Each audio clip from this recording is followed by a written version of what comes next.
नमस्कार दोस्तों। कैसे हैं आप सब? उम्मीद करता हूँ बहुत अच्छे होंगे और अपनी लाइफ को और अपने दिन को एंजॉय कर रहे होंगे।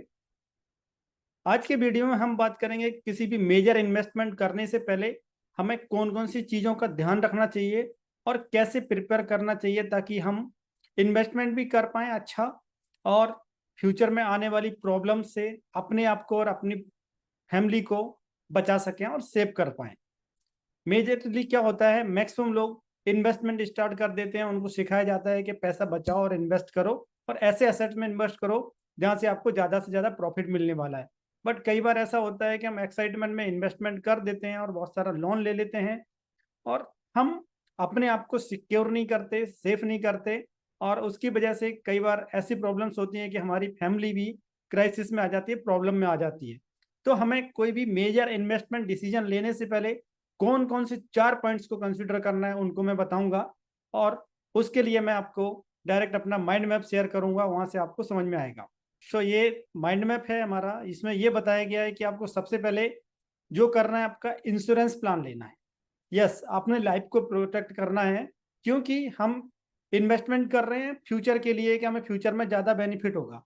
लाइक मैंने कोई रियल एस्टेट इन्वेस्टमेंट किया जिसमें हम बात करते हैं कि 50 लाख, 60 लाख, 1 करोड़ तक का लोग लोन ले लेते हैं क्योंकि 20% तक उसमें अपना अमाउंट डालते हैं। जब मैंने 1 करोड़ का लोन ले लिया या फिर लेट्स से 50 लाख का लोन ले लिया, उस 50 लाख के लोन के ऊपर मैं ईएमआई भी पे करूंगा और कोई ऐसी कंडीशन आ गई जब आप नहीं हो आपकी फैमिली के साथ या फिर कोई ऐसी मिस हैपनिंग हो गई तो फिर क्या करेगी आपकी फैमिली? क्या करेगी? उसके ऊपर ईएमआईज का बर्डन, आपके ना होने का बर्डन, रेगुलर जो मंथली एक्सपेंसेस हैं उनका बर्डन। सो उसके लिए हमें क्या करना है, अपने आप को 4 तरह से प्रोटेक्ट करना है। सबसे पहले हमें लाइफ इंश्योरेंस ले लेना है और लाइफ इंश्योरेंस जो है इसमें आपको कभी भी किसी दूसरे टाइप के इन्वेस्टमेंट में नहीं पड़ना है या फिर दूसरे टाइप के इंश्योरेंस में नहीं पड़ना है। सीधा सीधा लाइफ इंश्योरेंस मतलब टर्म इंश्योरेंस। उसमें आपको कोई इन्वेस्टमेंट की बात नहीं करेगा, ना कोई ऐसा कि आपने लाइफ इंश्योरेंस एलआईसी ले लिया जिसमें कि आपको 20 साल पे करना, आपको 2 लाख रुपए मिलने वाला है। नहीं, आपको मिनिमम से minimum 10 times of your annual income, like आपकी इनकम 10 लाख रुपए है तो आपके पास 1 करोड़ रुपए का टर्म इंश्योरेंस होना बहुत जरूरी है। और रिकमेंड करूंगा मैं यहाँ कि 40 ईयर्स की एज से पहले जितना मैक्सिमम आप कवर ले पाए टर्म इंश्योरेंस का उतना अच्छा होता है, बिकॉज 40 ईयर्स के बाद आपको टर्म इंश्योरेंस में जो उसका प्रीमियम होगा बहुत हाई मिलेगा। तो सपोज आपकी यार 10 लाख रुपए की इनकम है और 35 की एज है तो 40 पहुंचने से पहले आपको एटलीस्ट आपका जो इनकम है उसका 20 टाइम्स आपको कवर कर देना है। लाइक आपका अगर 12 लाख भी इनकम है तो मैं रिकमेंड करूंगा आप 2 करोड़ तक का प्लान ले लें। उसके साथ में आपके पास हेल्थ इंश्योरेंस होना चाहिए। हेल्थ इंश्योरेंस बहुत बार लोग ये गलती करते हैं कि हमारा एम्प्लॉयर से कवर है इसलिए हम सेपरेट हेल्थ इंश्योरेंस नहीं लेंगे। अभी होता क्या है कि ड्यू टू सम रीजन आपकी जॉब चली गई, आप अनइंश्योर्ड हो गए बिकॉज आपके पास सेपरेट इंश्योरेंस कोई नहीं है। उस केस में आप क्या करेंगे? कोई ऐसी प्रॉब्लम आ गई, आपको, आपकी फैमिली को, आपके बच्चे को एडमिट करना पड़ रहा है और आपको पता है कि बहुत बार ऐसा हो जाता है कि रातों रात लाखों रुपए का खर्चा हो जाता है हमारा हेल्थ में या फिर मेडिकल एक्सपेंसेस में। उसके लिए हम प्रिपेयर नहीं होते हैं या फिर प्रिपेयर रहेंगे भी तो कैसे रहेंगे कि हमारा जो इन्वेस्टमेंट होगा जो कि फ्यूचर में ग्रो करने वाला होगा उसको हमें डिसकंटिन्यू करना पड़ेगा, जिसकी वजह से हम फ्यूचर में प्रॉब्लम में आएंगे। उसके लिए क्या करना है आपको, मिनिमम 5 लाख का आपको हेल्थ इंश्योरेंस लेना है। उसके साथ में आपको राइडर्स लेने हैं जो कि आपको 10 लाख 20 लाख तक कवर देते हो।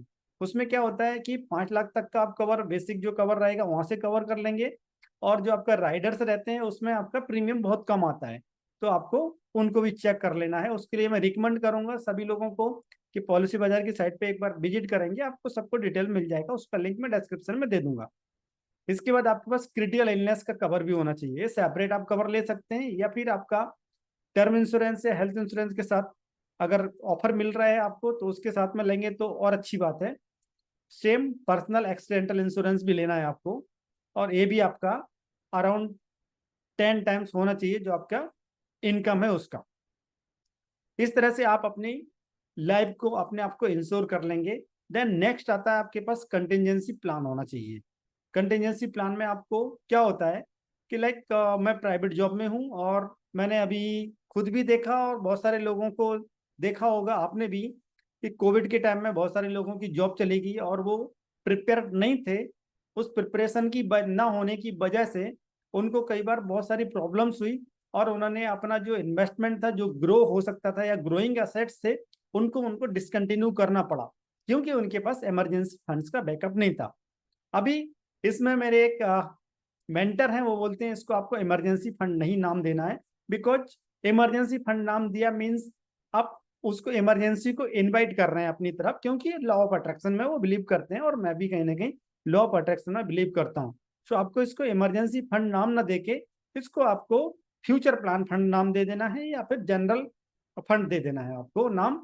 और इसको आपको मिनिमम 1 मंथ का एक्सपेंसेस जो है वो आपके पास कैश फॉर्म में होना चाहिए, कुछ आपका इक्विटी में इन्वेस्टमेंट होना चाहिए, कुछ आपका डेट फंड्स में इन्वेस्टमेंट होना चाहिए जो कि लिक्विड फंड होंगे। इस तरह से आप उसको डिवाइड कर सकते हैं। देन नेक्स्ट आपके पास डिस्पोजेबल इनकम होनी चाहिए। डिस्पोजेबल इनकम क्या होता है? ऐसा इनकम जो कि हमारे पास कई फ्यूचर में अपॉर्चुनिटी मिलती है जिसको हम ग्रैब कर सकते हैं। जैसे कि मान लीजिए आप शेयर मार्केट में इन्वेस्टमेंट करते हैं, तो आपके पास अगर लिक्विड फंड रहेगा, डिस्पोजेबल इनकम रहेगा, तो मैं एक्सपेक्ट करता हूँ 2024 में मार्केट डाउन जाने वाला है। जब मार्केट डाउन जाएगा और मैंने सारा का सारा पैसा अपना इधर उधर लगा रखा है, मेरे पास डिस्पोजेबल इनकम नहीं है, तो जब मार्केट डाउन जाएगा उस पर्टिकुलर टाइम में मेरे पास एक अपॉर्चुनिटी होगी कि मैं अच्छा इन्वेस्टमेंट कर पाऊँ या फिर लोअर मार्केट पे इन्वेस्टमेंट कर पाऊँ। तो हमारे पास डिस्पोजेबल फंड नहीं होंगे तो हम नहीं कर पाएंगे। उस केस में क्या होता है, लोग घबरा जाते हैं और जो ऑलरेडी इन्वेस्टेड अमाउंट होगा उसको भी विड्रॉ करना चालू कर देते हैं, क्योंकि उनके पास अलग से इनकम नहीं आती या फिर कुछ और रीजन से। तो हमें वो नहीं करना, हमारे पास डिस्पोजेबल फंड होना चाहिए, उसमें 6 मंथ से 12 मंथ का आप सेपरेट लिक्विड फंड में रखेंगे। वो लिक्विड फंड आपको सिर्फ और सिर्फ उसी टाइम रखना है जिसमें आपको अच्छी अपॉर्चुनिटी मिलती है जो कि फ्यूचर में ग्रो कर सकता है। आपके पास अगर डिस्पोजेबल फंड 10 लाख और 20 लाख रुपए का है और आपके पास कोई बहुत अच्छी अपॉर्चुनिटी आई जिसमें कि कोई ऐसा बंदा है, मोटिवेटेड सेलर है, जो कि अपना घर बेचना चाहता है, फ्लैट बेचना चाहता है। तो मोटिवेटेड सेलर क्या होते हैं वो मैं सेपरेट एक्सप्लेन करूंगा, बट वो होते हैं जिनको नीड होती है पैसे की, उस पर्टिकुलर टाइम में वो अपनी प्रॉपर्टी को सेल आउट करना चाहते हैं, उनको आप समझिए मोटिवेटेड सेलर्स हैं। तो अभी मोटिवेटेड सेलर आपको मिल जाता है और आपके पास डिस्पोजेबल फंड नहीं है, उस केस में आप कुछ नहीं कर पाओगे। ये अपॉर्चुनिटी आपके पास सामने आएगी भी तब भी आप ग्रैब नहीं कर पाओगे।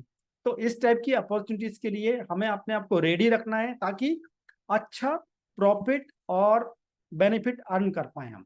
उसके लिए आपके पास डिस्पोजेबल फंड होना चाहिए। देन नेक्स्ट आता है आपका फाइनेंशियल प्लानिंग। यस, आपको अपने फाइनेंसिस को बहुत अच्छे से प्लान करना है।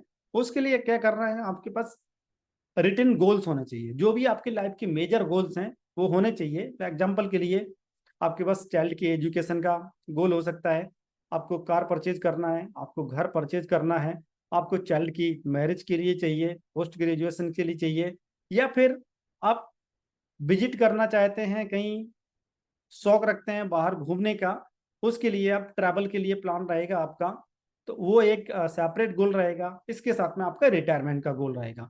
तो इस तरह से अपने गोल्स को आप डिवाइड कीजिए। आपके पास रिटन गोल होना चाहिए, उसके साथ में आपको किस ईयर में इस गोल को अचीव करना है या फिर इतनी रिक्वायरमेंट रहेगी इस ईयर में और उसमें कितने फंड्स की रिक्वायरमेंट रहेगी वो आपके पास रिटन होना चाहिए।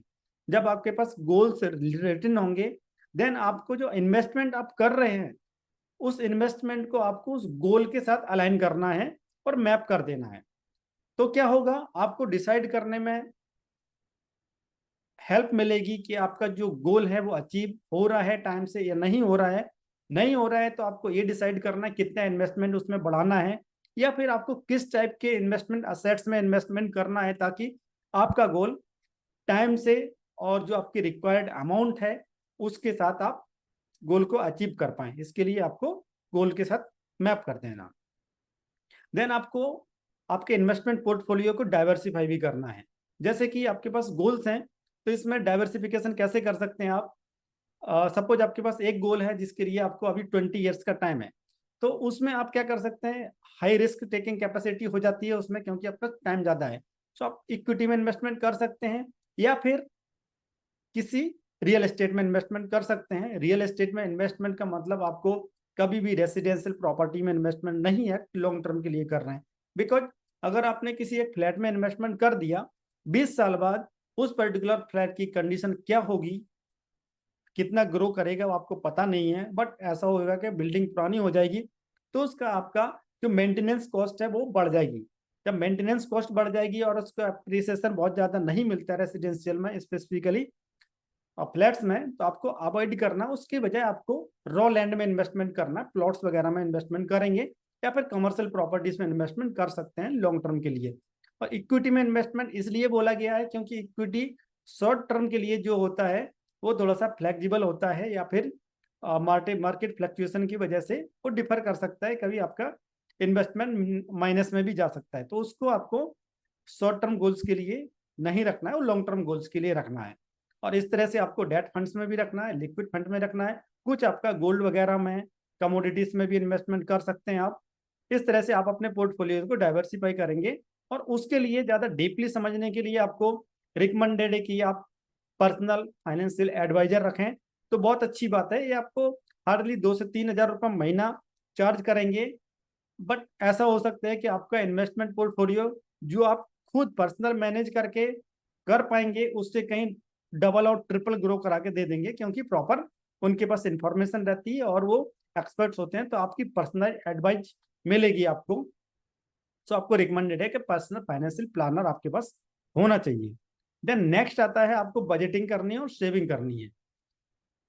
तो आपको क्या करना है, सबसे पहले तो आप मंथली बजट बनाइए कि आपका कौन कौन से मेजर एक्सपेंसेस हैं।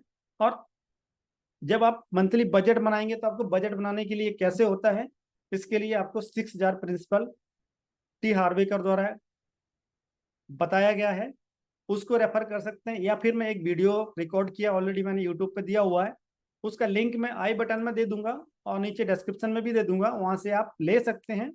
और डेफिनेटली आपको हेल्प मिलेगी अपना मंथली बजट करने के लिए। उस जो आपने रिटिन बजट बनाया है, रिकमेंडेड है कि आप उस बजट के साथ स्टक रहें, आपको उस बजट को डेविएट नहीं करना। बिकॉज आपके पास इनकम फिक्स है, तो आप डेविएट करेंगे तो कहीं ना कहीं दूसरे किसी और चीज में कंप्रोमाइज करेंगे, लाइक आप अपने इन्वेस्टमेंट को करेंगे, या फिर आप जो प्रीमियम होगा इंश्योरेंस का उसको कहीं ना कहीं स्किप करेंगे, या फिर आपका जो इमरजेंसी फंड है, कंटिजेंसी फंड है, उसको कहीं ना कहीं आप डिस्टर्ब करेंगे। तो इसलिए आप बजट पे स्टक रहना है। उसके साथ में आपको सेविंग की हैबिट डालनी है। आप मंथली कुछ ना कुछ अमाउंट सेव करें, ये सब इन्वेस्टमेंट के बाद भी। उसके लिए आप छोटे छोटे खर्चों में कटौती कर सकते हैं, जैसे कि कुछ लोग क्या करते हैं, नेटफ्लिक्स का या फिर दूसरे कुछ और चीज का सब्सक्रिप्शन लेते रहते हैं जो कि वो यूज भी नहीं करते।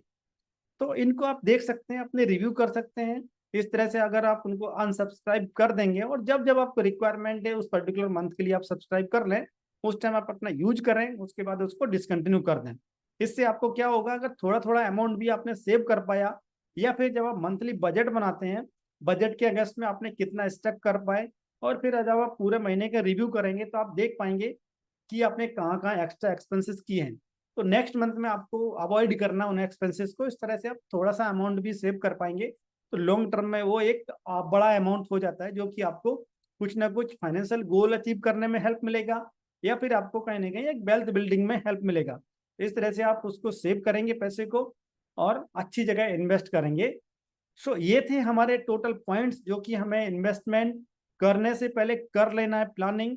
और जिससे क्या होगा कि हम एक इन्वेस्टमेंट में रिस्क लेने की कैपेसिटी बढ़ेगी और हमारी फैमिली हमारे बाद अच्छे से रह पाएगी और उनका फ्यूचर भी सिक्योर रहेगा। सो अगर आपको वीडियो अच्छा लगा हो तो लाइक कीजिए, चैनल को सब्सक्राइब कर लीजिए। ये वीडियो बहुत पावरफुल वीडियो है, सो जितने ज्यादा लोगों के साथ आप शेयर कर सकते हैं तो शेयर कीजिए, ताकि आप लोगों को हेल्प कर पाए।